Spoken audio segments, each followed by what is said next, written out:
Good morning, District 7850. This is your District Governor-elect, Caroline Earle. Breathing a little heavy this morning as I've just finished one of my training runs. And it got me thinking about how important training is for personal life, for professional life, and of course, most importantly, for this discussion, for service life. So I'm thinking about you and your training and how valuable that will be for you to assume your next club role. So for my training, what I think about is number one, what are the training tools I'm going to use? Number two, I want to build my stamina. Number three, I want to identify my goals. And number four, I want to execute toward those goals. I think all of those can apply to the training that's important to you as a service club member. First, identify your training tools or tool. My Rotary, of course, is a fantastic training tool that's available on the Rotary International website. It has training modules that are geared toward every single club role or function you can imagine. If you're going to be the treasurer, there's a module for that.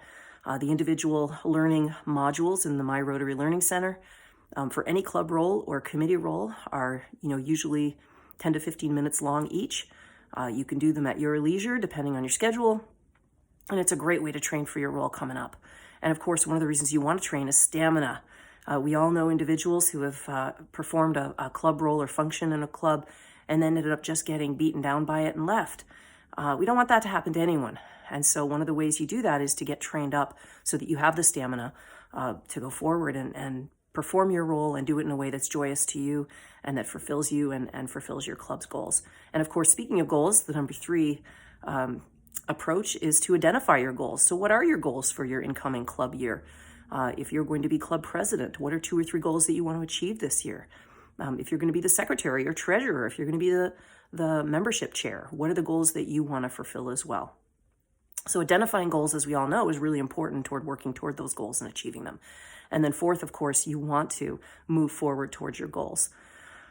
So, as you're thinking about your training is so important in order to prepare for your role. Think about that approach. Identify training tools that you'd like to use. Maybe it's the My Rotary website that I've just talked about. Maybe it's talking to the person in your club currently who's fulfilling that role. Maybe they can give you some best practices or pointers. Maybe it's talking to your assistant district governor, that wonderful support person made available by the district, who it really has a 10,000-foot view of clubs and can give you kind of best practices and tips from other clubs. You want to develop stamina, so you want to make sure that you're doing the role in a way that is supportive of you and keeps you ticking along and healthy and excited and passionate about your role and your goals. And then, of course, identifying those goals. Please don't be overwhelmed by 40 goals. Just identify 1 or 2 goals that you want to have for your year. Maybe as treasurer, you just want to make sure the books are in great order and that you're producing monthly reports and updates on the financial status of your club. That's a great goal. So choose 1 or 2 goals and pursue those goals. And then, of course, you want to work toward those goals. And that work starts now. You've got about 2 months to get ready for your club role. So make sure that training is a really integral part of that, because training is best practice, and training well makes for great performance. So good luck. I'm going to keep training for my next 5K. Good luck training for your role. Have a great day, District 7850.